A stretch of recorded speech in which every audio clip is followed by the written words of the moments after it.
Très heureuse de vous retrouver. Ici Kimberly Hall pour ce bulletin d'information. On commence ce bulletin avec un triste accident. Une conductrice est décédée à la suite d'une collision. Un accident entre deux véhicules est survenu aujourd'hui vers 11h45 sur la route 109 à Saint-Félix-d'Alquier. Ça s'est déroulé entre le kilomètre 40 et 50. Le face-à-face s'est produit alors qu'un VUS, pour une raison encore inconnue, aurait dévié de sa voie et le véhicule lourd n'a pas pu l'éviter, selon les premières informations de la Sûreté du Québec. Le conducteur du véhicule lourd, lui, semble en état de choc mais n'est pas blessé. Toujours dans les faits divers, un incendie suspect a ravagé une résidence d'Amos dimanche dans la nuit. C'est vers 1h30 du matin que les autorités ont été appelées à se rendre sur les lieux d'un incendie dans le secteur du chemin Croteau à Amos. 2 personnes ont dû être évacuées de la résidence unifamiliale en flammes.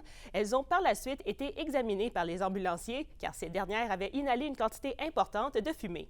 Selon la porte-parole de la Sûreté du Québec, il n'est pas possible de déterminer pour l'instant les causes et les circonstances de l'incendie.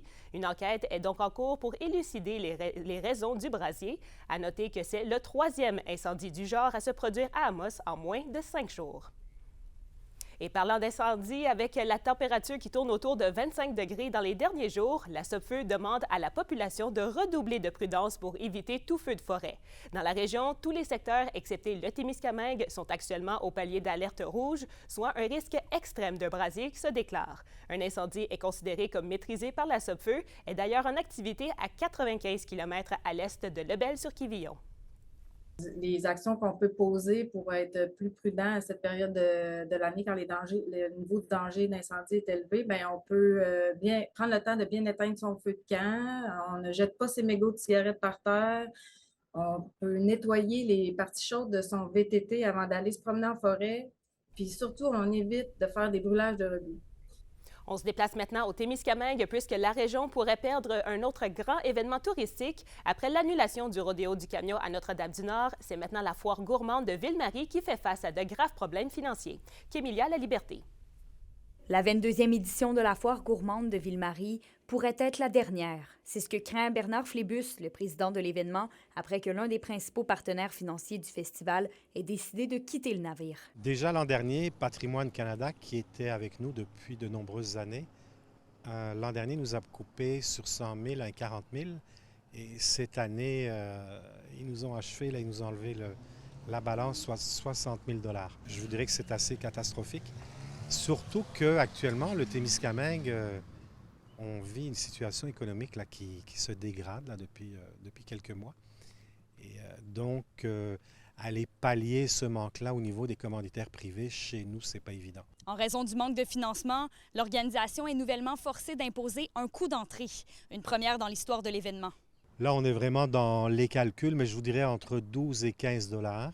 Donc, le but, c'est pas d'aller faire un coup d'argent, c'est de permettre de faire l'édition qui s'en vient. La foire gourmande attire environ 25 000 personnes chaque été à Ville-Marie.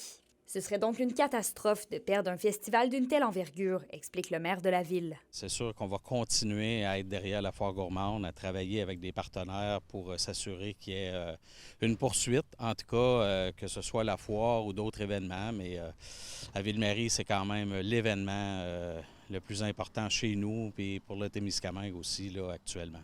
La préfète de la MRC de Témiscamingue croit que les événements du genre doivent continuer de se réinventer pour faire valoir le développement de l'industrie agroalimentaire du Témiscamingue. C'est sur les producteurs agricoles, sur les transformateurs, sur le tourisme qu'on va voir des impacts. Moi, je fais confiance autant aux organisateurs de la foire qu'à la population du Témiscamingue pour être au rendez-vous quand ce sera le temps de discuter de l'avenir de la foire. Environ 500 bénévoles sont nécessaires au bon fonctionnement de la foire gourmande.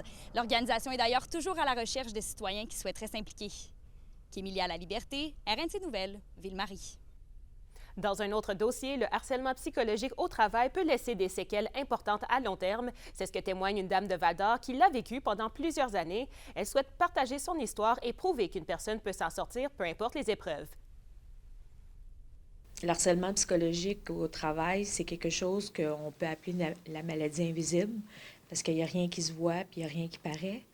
Fait que c'est tout vraiment à l'intérieur de la personne puis la victime, bien, elle subit à travers tout ça.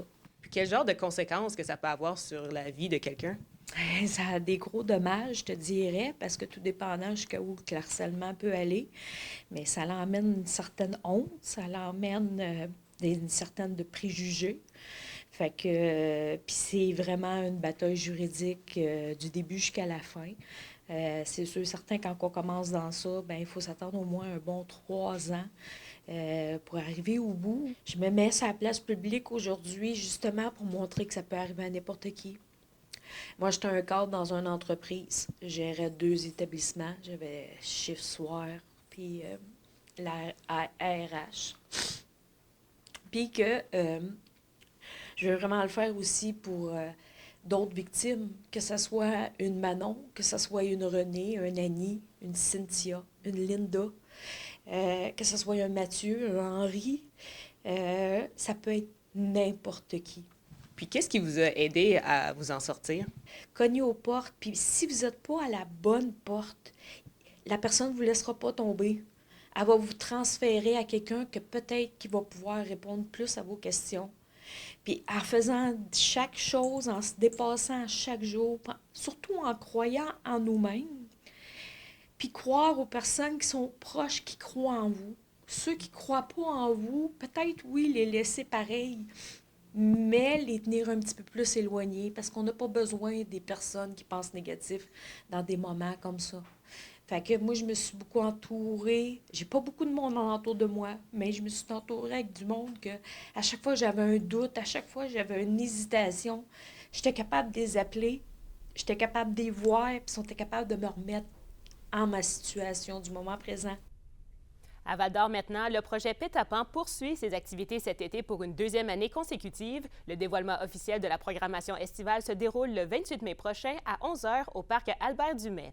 Pétapan est un projet de sécurisation culturelle en collaboration avec des gens issus des Premières Nations. Il avait été lancé l'été dernier dans le cadre du plan d'action de lutte contre l'itinérance dans la région. Et après avoir foulé les planches du Centre communautaire de la Motte, c'est au tour du Théâtre des Esquerres d'Amos de présenter la pièce Michelin. Une mise en scène par Marie-Thérèse Fortin qui aborde la réalité du milieu agricole. Ça met en lumière Michel-Maxime Legault qui partage son parcours de vie et de sa famille colorée.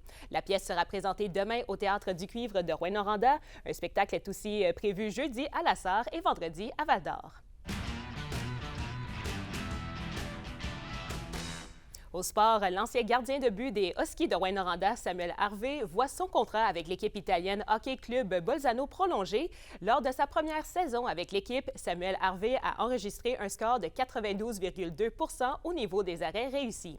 Lors de sa carrière au Canada, le joueur de hockey avait réussi à remporter la Coupe Memorial à 2 reprises. À la météo ce soir et cette nuit en Abitibi, ce sera plutôt dégagé avec un minimum de 12 degrés. Au Témiscamingue, on prévoit des nappes de brouillard avec un minimum de 14 degrés. Pour demain, ce sera beau et chaud, quand même assez beau partout dans la région, mais quelques averses sont prévues en après-midi avec un risque d'orage. Le maximum sera autour de 28 degrés. Un aperçu pour jeudi maintenant, ce sera beau et ensoleillé pour de vrai dans tous les secteurs avec un maximum de 24 degrés. Et c'est ce qui complète vos informations régionales. Avant de se laisser, le ministère des Transports profite des travaux de réfection et d'agrandissement du carrefour giratoire de Val-d'Or en direction du secteur de Sullivan pour rappeler aux automobilistes de respecter la signalisation aux abords des chantiers. Sur ce, je vous souhaite une excellente soirée et à la prochaine.